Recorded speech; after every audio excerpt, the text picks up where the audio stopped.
Assalamualaikum warahmatullahi wabarakatuh. Pada kesempatan kali ini saya akan menjelaskan mengenai metode NASA TLX yang sudah saya gunakan di skripsi saya, yaitu studi kasusnya di sistem Kode Bos Arena, yang merupakan sistem gamifikasi adaptif untuk pembelajaran PHP.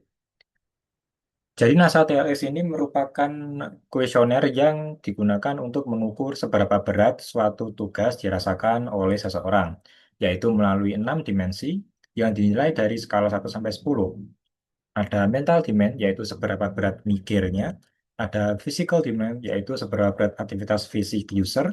Ada temporal demand, yaitu seberapa besar tekanan waktu. Ada performance, yaitu seberapa perasaan berhasil user ketika mengerjakan tugas. Ada effort, yaitu seberapa keras usaha ketika mengerjakan. Dan ada frustration, yaitu seberapa besar rasa stres yang muncul ketika mengerjakan. Di penelitian saya, kuesioner ini diisi 2 kali oleh mahasiswa. Pertama, ketika mengerjakan pretest untuk mengukur beban diagnosis awal, yaitu untuk menentukan level setiap mahasiswa. Kedua, yaitu setelah mengerjakan post battle yang sesuai level yang mereka dapatkan, yaitu untuk mengukur keterlibatan elemen gamifikasi. Jadi sebelum masuk post battle, ada fitur level placement system yang digunakan untuk menentukan level user. Jadi soal yang dihadapi nanti akan sesuai dengan kemampuan awal masing-masing. Tujuannya untuk apa? Yaitu untuk menekan beban kognitif agar tetap proporsional dan tidak berlebihan. Jadi untuk cara hitungnya, ini menggunakan metode raw NASA TLX, jadi tidak menggunakan pembobotan.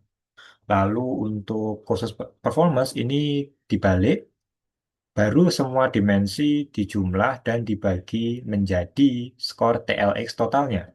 Lalu dikategorikan menjadi 4, yaitu rendah, sedang, tinggi, atau sangat tinggi.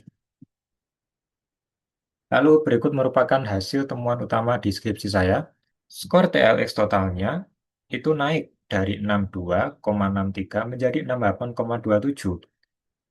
Artinya, sistem gamifikasi level placement system berhasil bikin mahasiswa lebih terlibat secara kognitif tanpa menaikkan beban mental secara berlebihan. Lalu untuk dimensi yang naik paling tinggi, ini merupakan temporal demand, yang dimana elemen yang berkaitan adalah timer ketika mengerjakan soal. Lalu berikut merupakan hipotesis korelasi elemen game dan tiap dimensi. Jadi tiap dimensi NASA TLX ini saya kaitkan dengan elemen yang sudah ada di sistem. Misalnya, mental demand terkait dengan level placement system, yaitu ketika pretest. Physical demand merupakan interaksi antar muka, lalu performance berkorelasi dengan badge, XP, effort ini terkait dengan leaderboard, lalu frustration ini terkaitnya dengan keseimbangan antar soal.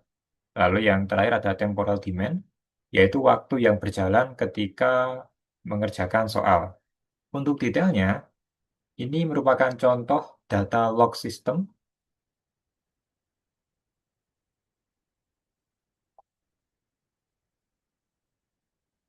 Nah,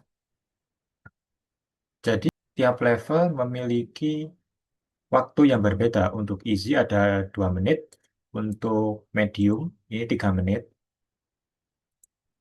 lalu untuk hard ini 4 menit. Jadi bisa dikorelasikan berdasarkan waktu tersisa mereka dengan dimensi temporal demand. Lalu untuk status bos, ini dikarenakan di sistem saya setting ketika mereka menang, mereka mendapatkan 1 badge. Ketika mereka kehabisan waktu atau kalah, mereka tidak mendapatkan badge. Jadi untuk tiap elemen ini bisa dikorelasikan dengan tiap dimensi NASA TLX. Intinya, NASA TLX ini merupakan alat yang simple, namun sangat powerful untuk mengukur dampak psikologis dari desain sistem yang sudah dibuat. Dan juga bisa digunakan untuk evaluasi sistem pembelajaran atau gamifikasi lainnya. Buat kalian yang ingin menggunakan metode ini di penelitian kalian, semoga video ini membantu. Terima kasih sudah menonton. Saya Arya Wahyu pamit undur diri. Wassalamualaikum warahmatullahi wabarakatuh.